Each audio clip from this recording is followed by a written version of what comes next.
بسم اللہ الرحمن الرحیم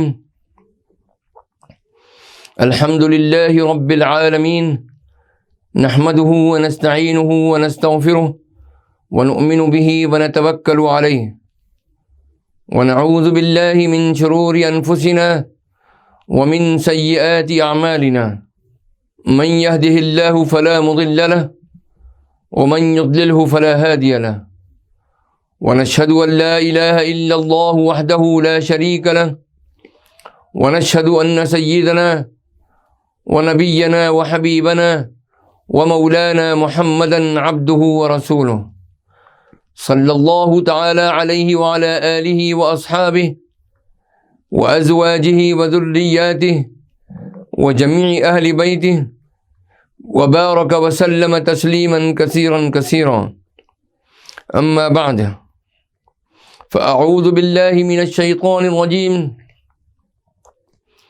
بسم الله الرحمن الرحيم رب زدني علما وألحقني بالصالحين رب اشرح لي صدري ويسر لي أمري واحلل عقدة من لساني يفقهوا قولي صدق الله العظيم اللهم إني أسألك بأنك أنت الله لا إله إلا أنت الأحد الصمد الذي لم يلد ولم يولد ولم يكن له كفوا أحد۔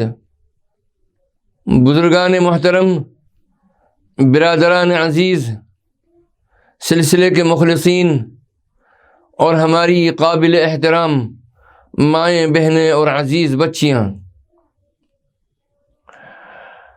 درس معیار السلوک کے ضمن میں امام طریقہ قادریہ حضرت شیخ عبد القادر جیلانی رحمۃ اللہ علیہ کی مجالس وعظ و خطبات کا سلسلہ جاری ہے، اور یہ آج اس کی 42ویں قسط ہے۔ میرے عزیزوں اور دوستوں، ہم آغاز کرتے ہیں ایک حدیث مبارکہ سے اس مجلس کا، جس میں پڑوسیوں کے حقوق بیان کیے گئے ہیں اور پڑوسیوں کے ساتھ میں کس اخلاق سے پیش آنا چاہیے، اور پڑوسیوں کے کیا حقوق ہیں، اور پڑوسیوں کے ساتھ میں ہمارا برتاؤ کیسا ہونا چاہیے، ان کے لیے کس طرح خیرخواہ ہونا چاہیے، اس کی طرف توجہ دلائی گئی ہے۔ اللہ تعالیٰ قرآن کریم میں ارشاد فرماتے ہیں، سورہ نساء کی آیت 36 میں، اعوذ باللہ من الشیطان الرجیم بسم اللہ الرحمن الرحیم وَاعْبُدُوا اللَّهَ وَلَا تُشْرِكُوا بِهِ شَيْئًا وَبِالْوَالِدَيْنِ إِحْسَانًا وَبِذِي الْقُرْبَى وَالْيَتَامَى وَالْمَسَاكِينِ وَالْجَارِ ذِي الْقُرْبَى وَالْجَارِ الْجُنُبِ وَالصَّاحِبِ بِالْجَنبِ وَابْنِ السَّبِيلِ وَمَا مَلَكَتْ أَيْمَانُكُمْ إِنَّ اللَّهَ لَا يُحِبُّ مَنْ كَانَ مُخْتَالًا فَخُورًا صدق اللہ العظیم۔ اللہ سبحانہ و تعالی ارشاد فرماتے ہیں، اور اللہ تعالیٰ کی عبادت کرو اور اس کے ساتھ کسی کو شریک نہ بناؤ، اور ماں باپ کے ساتھ نیکی کرو، اور رشتہ داروں اور یتیموں اور مسکینوں اور قرابت دار پڑوسی اور اجنبی پڑوسی اور مجلس کے ساتھی اور مسافر اور اپنے غلاموں کے ساتھ نیکی کرو۔ بے شک اللہ تعالی مغرور متکبر کو پسند نہیں کرتا۔ صحیح مسلم کی ایک روایت ہے، جو کہ منقول ہے حضرت عائشہ رضی اللہ تعالی عنہا سے. حدثنا اسماعیل بن ابی اویس قال حدثني مالك عن يحيى بن سعيد قال أخبرني أبو بكر بن محمد عن عمرة عن عائشة رضي الله تعالى عنها عن النبي صلى الله عليه وسلم قال ما زال يوصيني جبرائيل بالجار حتى ظننت أنه سيورثه. حضرت عائشہ رضی اللہ تعالی عنہا ارشاد فرماتی ہیں کہ نبی کریم صلی اللہ تعالی علیہ وسلم نے ارشاد فرمایا، حضرت جبرائیل علیہ السلام مسلسل مجھے پڑوسی کے متعلق وصیت کرتے رہے، حتیٰ کہ میں نے گمان کیا کہ وہ عن قریب اس کو وارث بھی قرار دیں گے. اس حدیث مذکور میں سیورثہ یعنی عن قریب حضرت جبرائیل علیہ السلام پڑوسی کو میرا قریب اور وارث قرار دیں گے. دوسرا قول یہ ہے کہ حضرت جبرائیل علیہ السلام مجھے اللہ تعالیٰ کا یہ حکم پہنچائیں گے کہ پڑوسی کو وارث قرار دیا جائے، اور یہ پڑوسی کے حقوق کی رعایت میں بہت شدید مبالغہ ہے. اور پڑوسی کا لفظ مسلمان اور کافر دونوں کو شامل ہے، اور عابد اور فاسق کو دونوں کو شامل ہے، دوست اور دشمن کو، مسافر اور شہری کو، نفع پہنچانے والے اور ضرر پہنچانے والے کو، اور قریب اور اجنبی کو، خواہ اس کا گھر قریب ہو یا دور ہو. علامہ قرطبی رحمۃ اللہ علیہ نے کہا کہ جار کا لفظ بولا جاتا ہے اور اس سے مراد وہ ہے جو قرب و جوار میں داخل ہو، اور یہ لفظ بولا جاتا ہے اور اس سے وہ مراد ہوتا ہے جو گھر میں مجاور ہو. پڑوسی کی حد کا بھی بیان کیا گیا ہے کہ پڑوسی کسے کہتے ہیں، اس کی حد کیا ہے. حضرت علی کرم اللہ وجہہ سے مروی ہے، جو اذان کی آواز کو سنے وہ پڑوسی ہے. دوسرا قول ہے کہ جو صبح کی نماز تمہارے ساتھ مسجد میں پڑھے وہ تمہارا پڑوسی ہے. حضرت عائشہ رضی اللہ تعالی عنہا سے روایت ہے کہ ہر جانب سے 40 گھر پڑوسی ہیں، یعنی دائیں بائیں آگے پیچھے جتنے بھی گھر ہیں. اور پڑوسی کے حقوق یہ ہیں کہ ان کے ساتھ خیر کا ارادہ کیا جائے اور ان سے ضرر کو یعنی نقصان کو دور کیا جائے اور ان کی خیر خواہی کی جائے. اب ہم آغاز کرتے ہیں حضرت شیخ عبد القادر جیلانی رحمۃ اللہ علیہ کی مجلس سے وعظ کا، جو کہ 44ویں مجلس تھی، جو کہ منعقد ہوئی 23 رجب المرجب 545 ہجری بروز منگل بوقت شام بمقام مدرسہ قادریہ. آپ ارشاد فرماتے ہیں کہ مومنین کاملین کے ذکر و اذکار کیا ہوتے ہیں. مومن دنیا میں غریب ہے اور زاہد آخرت میں غریب ہے. عارف زاہد طالب مولا ما سوی اللہ میں غریب ہے. دنیا مومن کے لیے قید خانہ ہے، چاہے کیسی ہی رزق میں فراخی اور مکان میں وسعت ہو، اہل و عیال کی کثرت ہو، اس کے اہل و عیال اس کے مال اور مرتبے میں ہر طرح کے مزے اڑاتے پھرتے خوشیاں مناتے ہیں اور اس کے ارد گرد ہنستے کھیلتے ہیں، لیکن وہ باطنی طور پر قید خانے میں ہے اس کے چہرے پر خوشی اور دل میں غم رہتا ہے۔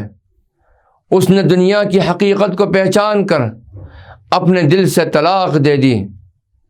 پہلے اس نے دنیا کو ایک طلاق رجعی دی، کیونکہ اسے خوف تھا کہ کہیں اغیار ارادے کو نہ بدل دیں۔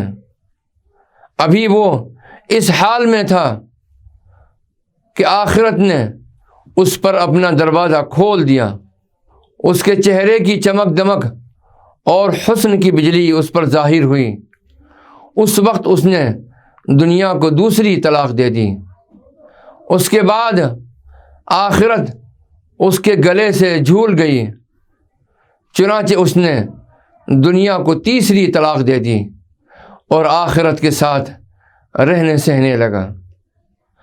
ابھی وہ اسی کیفیت میں تھا کہ اس پر قرب الہی کا نور چمکا۔ اس نے آخرت کو بھی طلاق دے دی اور قرب الہی کے مزے لوٹنے لگا۔ دنیا نے سوال کیا، تم نے مجھے کیوں طلاق دی؟ جواب دیا، مجھے تجھ سے اچھی مل گئی۔ پھر آخرت نے پوچھا، تو نے مجھے کیوں چھوڑا؟ کہا، تو خدا کی بنائی ہوئی ہے، صورت والی ہے، تیرا وجود ہے تو اسی سے، مگر تو غیر خدا حادث ہے، لہذا تجھے کیسے نہ چھوڑتا۔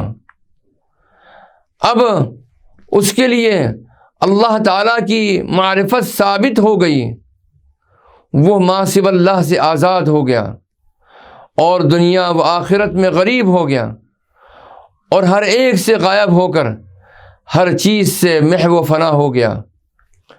فنا کے اس عالم میں دنیا آ کر اس کی خدمت میں کھڑی ہو جاتی ہے، بڑی توجہ سے اس کی خدمت کرتی ہے اور تعمیل ارشاد کے لیے حاضر رہتی ہے۔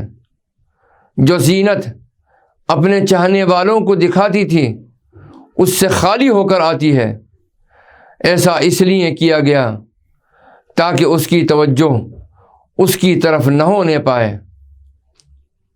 شہنشاہ بیگم جب کسی بندے سے پیار کرتی ہے تو اپنے تحفے، نذرانے بوڑھی عورتوں اور سیاہ فام حبشی لونڈیوں کے ذریعے بھیجتی رہتی ہے تاکہ اس پر غیرت اور حفاظت رہے۔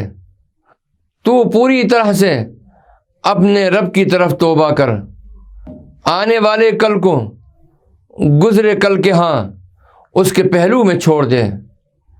کیا خبر آنے والا کل اس حال میں آئی کہ تو مر چکا ہو؟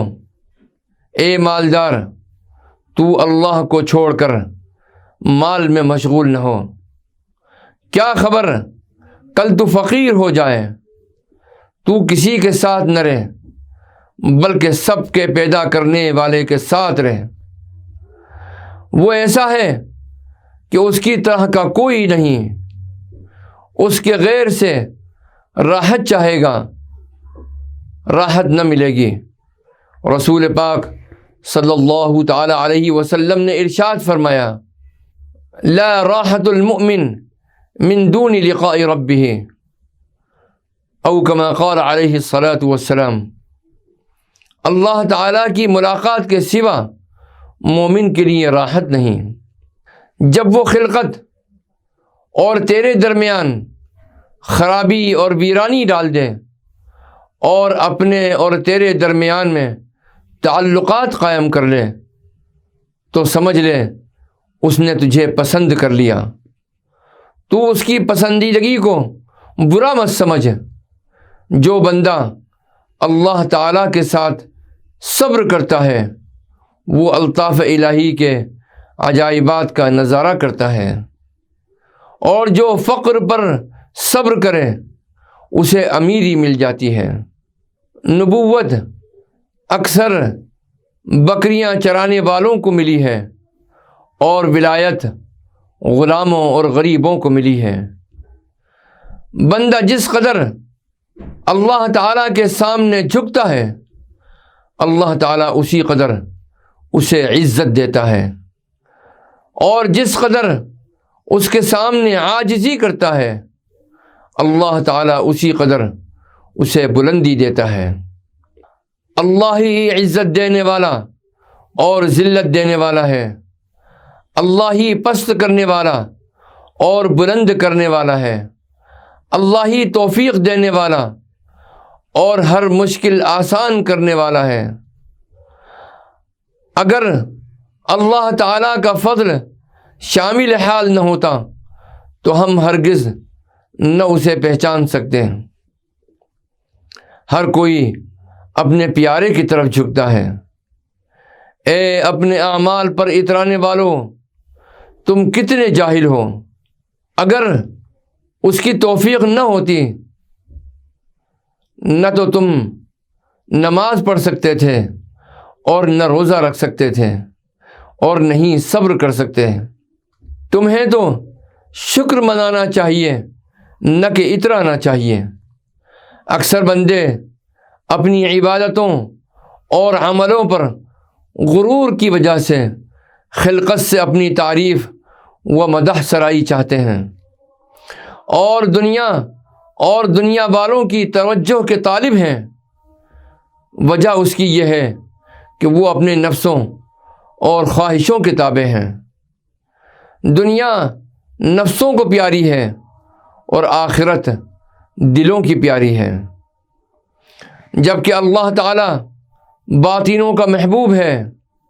کلیہ یہ ہے کہ ہر کوئی اپنے پیارے کی طرف جھکتا ہے۔ حکم کی مضبوطی کے بعد دلوں میں حکم ڈالا گیا ہے، کیونکہ حکم اس امر سے پہلے تھا۔ شرعی علوم پر گرفت مضبوط ہوئے بغیر باطنی علم حاصل نہیں ہو سکتا۔ شرعی علوم پر گرفت مضبوط ہوئے بغیر باطنی علم کا دعویٰ کرنے والا جھوٹا ہے، کیونکہ شریعت مطہرہ جس حقیقت کی شہادت نہ دے وہ بے دینی اور الحاد ہے۔ تو کتاب اللہ اور سنت رسول اکرم صلی اللہ علیہ وسلم کے دونوں بازوؤں سے اللہ کی طرف پرواز کر، اس کے حضور میں یوں حاضر ہو کہ تیرا ہاتھ رسول پاک صلی اللہ تعالی علیہ وسلم کے ہاتھ میں ہو۔ آپ صلی اللہ علیہ وسلم کو اپنا مددگار اور رہبر و استاد بنا لے اور آپ صلی اللہ علیہ وسلم کے دست مبارک کو اختیار دے کہ تجھے زینت دے کر آراستہ کر کے اللہ کے سامنے پیش فرمائیں۔ رسول پاک صلی اللہ تعالیٰ علیہ وسلم ہی ارواح کے حاکم ہیں اور مریدوں کے مربی و سرپرست ہیں، محبوبوں کے سردار اور صالحین کے بادشاہ ہیں، اور خلقت کے درمیان احوال و مقامات تقسیم فرمانے والے ہیں۔ اسی لیے اللہ تعالیٰ نے انہیں سب کا امیر بنایا ہے اور یہ سب امور حضرت صلی اللہ علیہ وسلم کے حوالے کر دیے ہیں۔ بادشاہ کے دربار سے جس لشکر کو خلعت دیے جاتے ہیں تو اس کی تقسیم امیر لشکر کے ہاتھ سے ہوتی ہے۔ توحید عبادت ہے اور شرک نفس کی عبادت ہے۔ تو عبادت کو اپنے اوپر لازم کر لے اور عادت کو ترک کر دے۔ تو جب خلاف عادت کرے گا تو اللہ تعالیٰ کی طرف سے بھی خلاف عادت برتاؤ ہوگا، یعنی خرق عادت، یعنی کرامت کا ظہور ہوگا۔ تو اپنی حالت کو بدل دے تاکہ اللہ بھی تیرے لیے تبدیل کر دے۔ ارشاد باری تعالیٰ ہے، یہ سورہ رعد کی آیت ہے، ان اللہ لا یغیر ما بقوم حتی یغیروا ما بانفسہم۔ بے شک اللہ تعالیٰ کسی قوم کی حالت کو نہیں بدلتا جب تک کہ وہ اپنی حالت خود بدل نہ لیں۔ تو نفس اور خلقت کو اپنے دل سے نکال دے اور ان کے خالق سے لبریز کر لے تاکہ تجھے منصب تکوین پر فائز کرے۔ یہ ایسی شے نہیں جو دن کے روزوں اور رات کے ذکر و نماز سے حاصل ہوتی ہو۔ اس کے لیے دلوں کی پاکی اور باطن کی صفائی کی ضرورت ہے۔ ایک بزرگ فرماتے ہیں، صیام و قیام اس دسترخوان کا سرکہ اور ترکاری ہے، اصل کھانا تو ان کے علاوہ ہے۔ سچ فرمایا، یہ دونوں اول تو کھانا ہے، ان کے بعد دسترخوان پر رنگ برنگ کا کھانا آتا ہے۔ صیام و قیام کے بعد کھانا کھانا، پھر ہاتھوں کا دھونا، پھر اللہ سے ملاقات کرنا ہے، اس کے بعد خلعت اور جاگیر عطا کرنا اور امارت و نیابت اور ملکوں اور قلعوں کا حوالے کرنا ہے۔ بندے کا دل جب اللہ کے لیے درست ہو جائے اور اس کے قرب میں ٹھہر جائے تو روئے زمین پر اسے سلطنت و بادشاہت عنایت کی جاتی ہے۔ خلقت کو خالق کی طرف دعوت کا کام سونپا جاتا ہے۔ خلقت کی ایذا رسانیوں پر صبر کرے، باطل کو پلٹ کر حق کو ظاہر کرے، اللہ ہی اسے عطا فرماتا ہے اور وہی غنی بنا دیتا ہے، کیونکہ جب وہ دیتا ہے تو یقینی طور پر غنی بنا دیتا ہے، اس کا پیٹ حکمتوں سے بھر دیتا ہے۔ اللہ تعالیٰ اپنے نیک بندوں اور عارفوں کے دلوں کی زمین سے حکمت کی نہریں جاری فرما دیتا ہے، جو اللہ تعالیٰ کے علم کی وادی سے عرش عظیم اور لوح محفوظ سے جوش مارتی ہیں۔ جو اللہ کی پہچان نہیں رکھتے اور اس سے گریزاں ہیں، ان مردہ دلوں کی طرف پہنچتی ہیں۔ دلوں کی مردنی یا زندگی کھانے کے حرام یا حلال ہونے پر ہے۔ اے بیٹا، حرام کی روزی تیرے دل کو مردہ کر دے گی اور حلال کی روزی سے زندگی ملے گی۔ ایک لقمہ ایسا ہے جو تیرے دل کو روشن کر دیتا ہے، ایک نوالا ایسا ہے جو تیرے دل کو تاریک کر دیتا ہے۔ ایک لقمہ وہ ہے جو دنیا کے ساتھ مشغول کرتا ہے، ایک لقمہ وہ ہے جو آخرت کے ساتھ مشغول کرتا ہے۔ ایک لقمہ وہ ہے جو دنیا و آخرت سے بے رغبت کرتا ہے، ایک لقمہ خالق کے ساتھ مشغول کرتا ہے۔ حرام کی روزی دنیا میں مشغول کرتی ہے اور تیرے لیے گناہوں کو محبوب بنا دیتی ہے، نعوذ باللہ من ذالک۔ مباح روزی آخرت کی طرف لگاتی ہے اور طاعت و عبادت کو تیرے لیے محبوب بنا دیتی ہے۔ حلال روزی تیرے دل کو اللہ کے قریب کرتی ہے۔ ان روزیوں کا علم اللہ تعالیٰ کی معرفت سے ہوتا ہے۔ اللہ کی معرفت دل سے ہوتی ہے، کتابوں سے نہیں۔ وہ اللہ کی طرف سے حاصل ہوتی ہے، خلقت کی طرف سے نہیں۔ اس کی معرفت اس کی فرما برداری سے حاصل ہوتی ہے، اللہ کی ذات کو سچا جاننے اور سچا ماننے سے حاصل ہوتی ہے، اللہ کو یکتا سمجھنے اور اس پر بھروسہ کرنے سے حاصل ہوتی ہے، ساری خلقت سے الگ ہو جانے کے بعد حاصل ہوتی ہے۔ تو اللہ کو کیسے پہچان سکتا ہے حالانکہ تجھے کھانے پینے پہننے کے سوا کسی اور چیز کی پہچان نہیں، اس میں حلال و حرام کی پرواہ نہیں کرتا، خواہ لذت میں یہ کیسے ہوں۔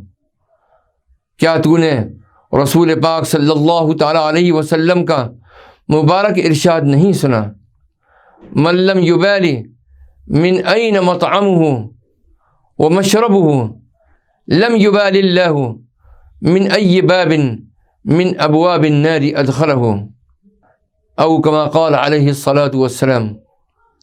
جو اپنے کھانے پینے میں حلال و حرام کی پرواہ نہیں کرتا، اللہ بھی اس کی کچھ پرواہ نہیں کرے گا کہ اسے دوزخ کے دروازوں میں سے کس دروازے سے داخل کرے۔ کچھ توقف کرنے کے بعد حضرت شیخ سید عبد القادر جیلانی رحمۃ اللہ علیہ نے ارشاد فرمایا، کسی چیز کی پرواہ نہ کر، ہر چیز سے بے پرواہ ہو جا، نہ اللہ سے کوئی چیز روکے نہ اس کی خلقت پابند کرے، سوائے اس کے کہ تو ان سے ان کی ذہنی سطح کے مطابق بات کرے، دل جوئی سے ان پر صدقہ کرے، تیرا عمل رسول پاک صلی اللہ تعالیٰ علیہ وسلم کے اس ارشاد کے مطابق ہو۔ مدارات الناس صدقۃ، او کما قال علیہ الصلاۃ والسلام، لوگوں کی دل جوئی کرنا صدقہ ہے۔ اللہ کی عطا سے ان پر عطا کرے، اپنے اکرام سے ان کی تعظیم کرے، نرمی اور مہربانی سے پیش آئے، ان کے لیے تیرا پہلو جھکا رہے، تیرے اخلاق کلی طور پر خالق کے اخلاق سے ہوں، تیرا ہر فعل اس کی مشیت کے مطابق ہوگا۔ آپ ارشاد فرماتے ہیں کہ مشائخ دو طرح کے ہیں، ایک مشائخ شریعت اور ایک مشائخ طریقت و معرفت۔ شیخ شریعت یعنی حکم کا شیخ تجھے خلقت کے دروازے پر لے جائے گا، شیخ طریقت یعنی علم کا شیخ تجھے قرب الہی کے دروازے پر لے جائے گا۔ گویا کہ دو دروازے ہیں جن میں لازمی طور پر داخل ہونا ہوگا، ایک خلقت کا دروازہ اور ایک خالق کا دروازہ، ایک دنیا کا دروازہ ہے، ایک آخرت کا دروازہ ہے، ایک دوسرے کے تابع ہے۔ پہلے خلقت کا دروازہ ہے، پھر خالق کا دروازہ ہے۔ جب تک پہلے دروازے سے نہ گزرے گا اگلا دروازہ نہ دیکھ سکے گا۔ اپنے دل کے ساتھ دنیا سے نکل آ تاکہ آخرت میں داخل ہو سکے۔ شیخ شریعت کی خدمت کر تاکہ وہ تجھے شیخ طریقت کی طرف لے جائے۔ خلقت سے الگ ہو تاکہ حق تعالیٰ کی معرفت حاصل ہو سکے۔ یہ کئی درجے ہیں، ایک کے بعد دوسرا درجہ ہے، دونوں ایک دوسرے کی ضد ہیں، باہم جمع نہیں ہو سکتے۔ یہ سب چیزیں ضدیں اور مخالف ہیں، تو انہیں جمع کرنے کا شوق نہ کر، تیرے ہاتھ کچھ نہ لگے گا۔ تو اپنے دل کو جو اللہ کا گھر ہے اللہ کے غیر سے خالی کر دے، اس میں ما سوی اللہ کو جگہ نہ دے۔ جس گھر میں تصویر ہو وہاں فرشتے داخل نہیں ہوتے۔ تیرے دل میں بہت سی تصویریں اور بت ہیں، اللہ تعالیٰ تیرے دل میں کیسے داخل ہوں؟ اللہ کے سوا ہر چیز بت ہے، ان بتوں کو توڑ دے اور اس گھر کو پاک و صاف ستھرا کر، اور گھر والے کو گھر میں دیکھ۔ ایسے عجائبات نظر آئیں گے جو پہلے نظر نہ آئے تھے۔ وما علینا الا البلاغ ربنا علیک توکلنا والیک انبنا والیک المصیر، والصلاة والسلام علی النبی الکریم، والسلام علیکم ورحمۃ اللہ وبرکاتہ۔ بسم اللہ الرحمن الرحیم۔ اللہم صلی علی سیدنا ومولانا محمد وعلی آل سیدنا ومولانا محمد وبارک وسلم۔ اللهم أنت السلام ومنك السلام تباركت يا ذا الجلال والإكرام. ربنا تقبل منا إنك أنت السميع العليم وتب علينا يا مولانا إنك أنت التواب الرحيم. اللهم إنا نعوذ بك من منكرات الأخلاق والأعمال والأهواء والأدواء. اللهم وفقنا لما تحب وترضى واجعل آخرتنا خيرا من الأولى. اللهم إنا نعوذ بك من الهم والحزن، ونعوذ بك من العجز والكسل، ونعوذ بك من الجبن والبخل، ونعوذ بك من غلبة الدين وقهر الرجال. اللهم إنا نعوذ بك من الجنون والجذام والبرص وسيء الأسقام. ربنا تقبل منا إنك أنت السميع العليم وتب علينا إنك أنت التواب الرحيم. وصلى الله تعالى على خير خلقه سيدنا محمد وعلى آله وأصحابه أجمعين برحمتك يا أرحم الراحمين.